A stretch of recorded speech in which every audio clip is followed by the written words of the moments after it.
Your grandfather bought a house, raised 4 kids, took the family on vacation every summer. On one salary, no side hustle, no credit card debt, no second job. He wasn't rich. He was just middle class. Now look at today. 2 incomes, both working full-time. And still, the house feels out of reach. The vacation gets canceled. The savings never quite grow. This didn't happen by accident. The middle class isn't shrinking because people got lazy. It's shrinking because something fundamental changed, and nobody told you what it was. For most of the 20th century, America made a deal with its workers. Show up, work hard, and in return, you'll have a stable life, a home you own, a car in the driveway, kids who go to college, a retirement you can actually enjoy. That deal was real. In the 1950s and 60s, a factory worker could buy a house in 3 to 4 years of saving.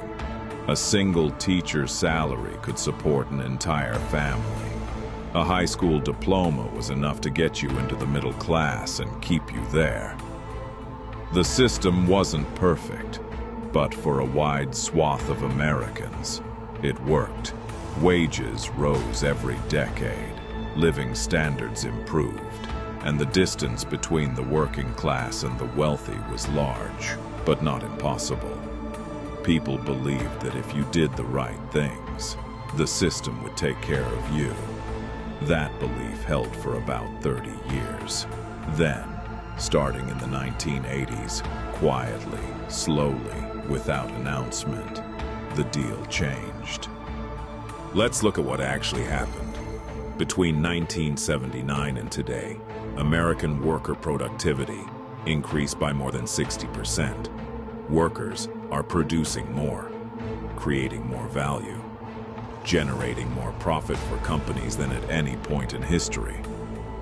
Wages over that same period rose by less than 18%.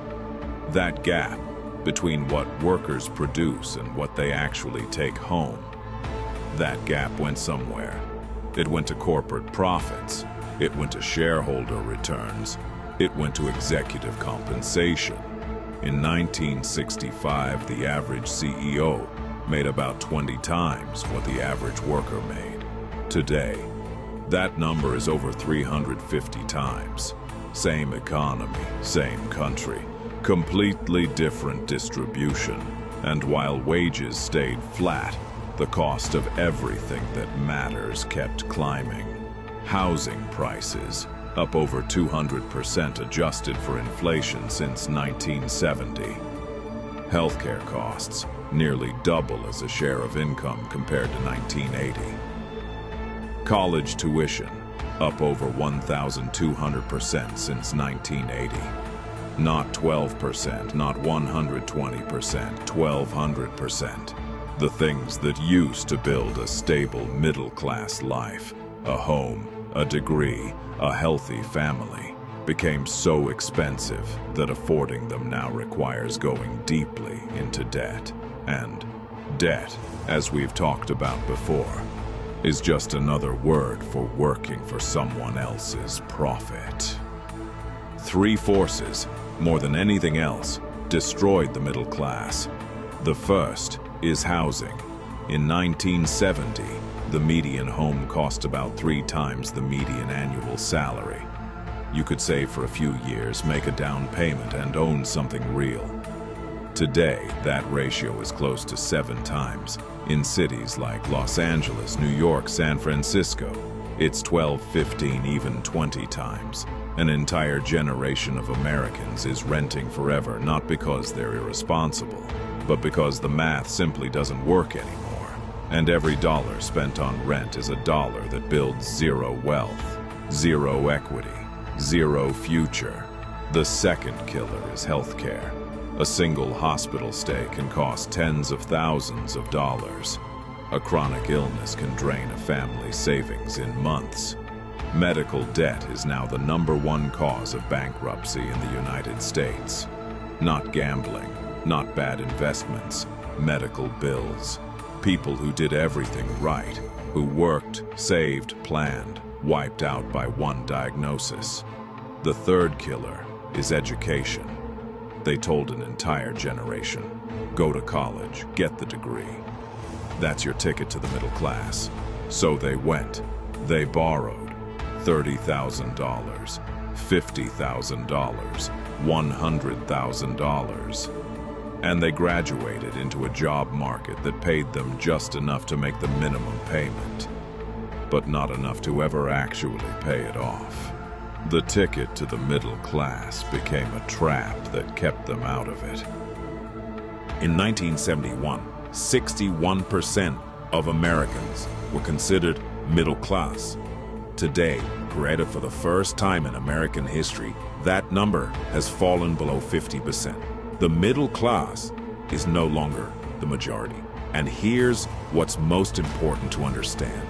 The people leaving the middle class, most of them are not moving up.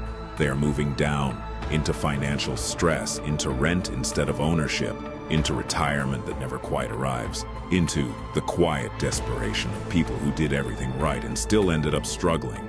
That's not a personal failure. That's a structural collapse. The hardest part of all this is how it makes people feel.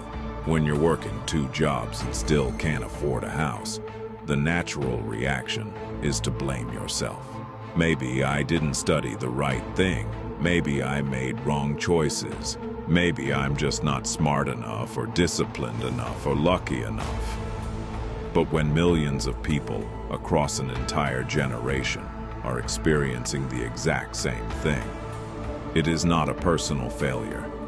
It is a system that stopped working for the people it was supposed to serve. And the first step to doing something about it is seeing it clearly. The middle class didn't disappear because of laziness. It disappeared because wages stopped keeping up with costs, because housing became unaffordable, because education became a death sentence, because the rules of the game quietly changed, while everyone was busy trying to play by the old ones. The people building stability today are not waiting for the system to fix itself. They are learning different rules, building different income, making different choices, not because they're smarter, because they understood earlier than most that the old promise is gone, and the only way forward is to build something new.